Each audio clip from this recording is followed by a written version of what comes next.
Everyone is the villain of someone's story, or so they say. But have you ever been the villain in a villain's story? Held the ability to ruin someone's life in your hands, and known that you'd be justified in pulling the trigger? Well, that's exactly what we're looking into in the story of today's song, Honey, I'm Home by Ghost. Let's dive into it.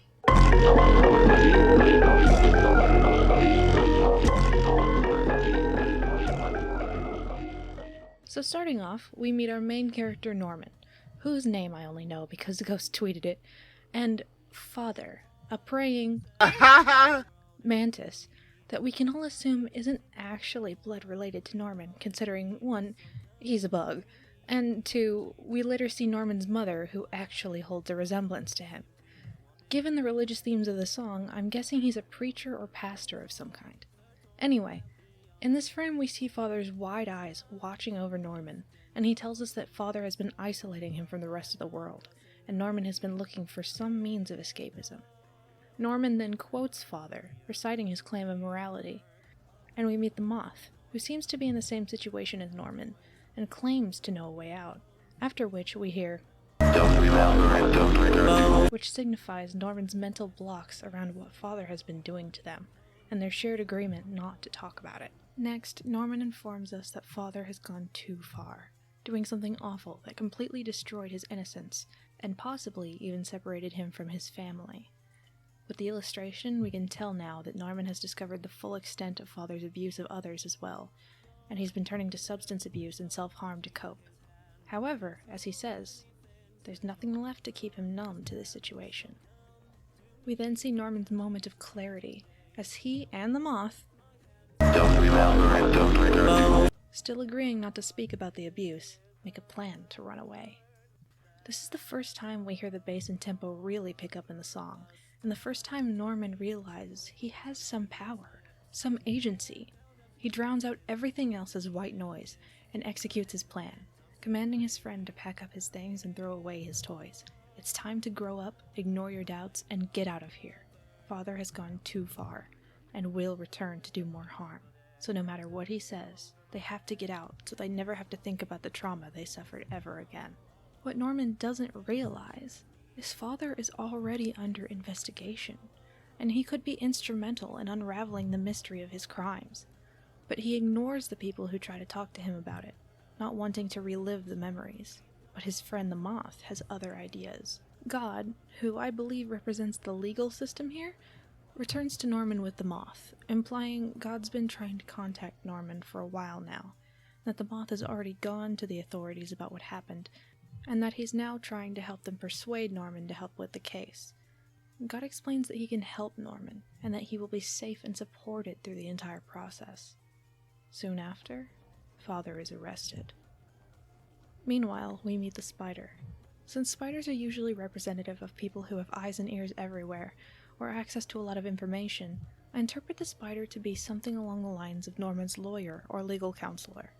The Spider has been poisoned, meaning he's had to understand and accept the evil things that happen, and he tells Norman that if he wants this horror to end, to get out of this mess, he will too have to take the poison and face his trauma.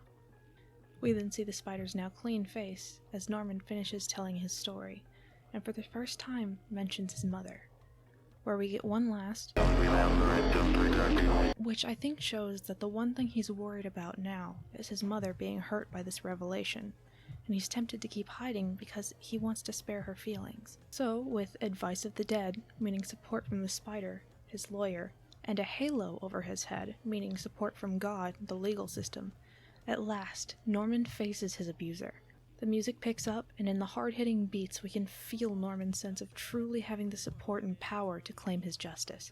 He mockingly recites his father's old phrase to his face, and other witnesses one by one take turns to tell their stories. God performs a vivisection on Norman, which, if taken literally, could mean he cut him open alive for the sake of science. But here, with our symbolic story, I believe it represents all the painful, humiliating, and horrifying evidence of Norman's abuse being brought out for all to see, most likely meaning everyone in the courtroom. Norman is suffering through an extremely invasive and upsetting process, and for the first time, in a crowd, we see his mother, appalled and crying. After seeing her, the music quiets down for a moment, as if Norman's resolve is wavering a bit. But it doesn't quit, it just takes a breath for a moment. Just a moment, to calm down and reassure itself, and then comes back just as hard as before. And we see Norman again, now wearing lavish clothes representative of what God and the spider wore, a mostly healed scar showing he survived his vivisection, and bare arms showing he's overcome his self-harm problem. He's now looking down at the viewer, and has black eyes like the spider. Make of it what you will, but I interpreted this ending as Norman winning the case, growing up and healing, then returning to the legal system to become someone who fights against people like Father. Maybe a social worker or a lawyer. In this frame, he still has the halo too, so it could even be interpreted as him looking down on Father as he's thrown in jail, finally confident in his victory. Honestly, I love this song so much. It's very rare that you get a song on a topic like this that empowers the victim past the level of just being sad, let alone to the point of sounding like a villain of the real bad guy's story like Norman does here. He gets to truly revel in taking his revenge and the power of the information that he has. And while in some situations that could be a really bad thing to do, Norman and other victims like him absolutely deserve the right to find empowerment in this way, especially during their legal process. It's a strange emotion to convey through music, but I think Ghost captured it in a really creative and cathartic way. So, TLDR? A bunch of kids got abused. One kid had all the answers but runs away and doesn't want to talk about it. Eventually, some legal people and his friend convince him to talk about it, and then despite not wanting to upset his mom, he tells all, gets the creepy abuser locked up, and reclaims the power his abuser took from him. Happy ending, let's go, we stan Norman. So, yeah, that's my interpretation. What do you think? Was your interpretation any different? Feel free to let me know in the comments. Also, like and subscribe if you like this kind of content. I'm always making new stuff, so you won't want to miss it.